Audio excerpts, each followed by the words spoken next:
সে আজ থেকে বহু বছর আগের কথা। আজকের বীরভূমের বর্ধিষ্ণুগ্রাম ডাবুক তখন ছিল ঘন জঙ্গলময় এক এলাকা। একবার এখানে পা পড়ে কৈলাসানন্দ স্বামী নামক এক মহান সন্ন্যাসীর। বহু স্থান পরিভ্রমণ করে অবশেষে এই গ্রামে তিনি উপস্থিত হন ও গ্রামে পা দিয়েই বুঝতে পারেন এটি সাধনার আদর্শ স্থল।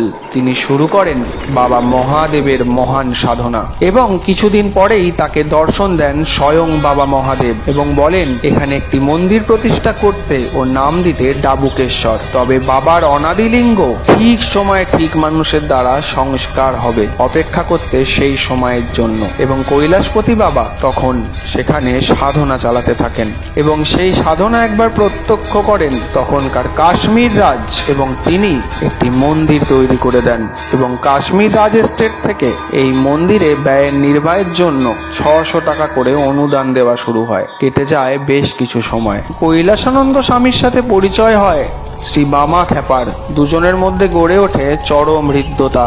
বামা খ্যাপার হাত ধরে বাবা ডাবুকেশ্বর অনাদিলিঙ্গের সংস্কার হয়, প্রতিষ্ঠা হয় মন্দির। জয় বাবা ডাবুকেশ্বর।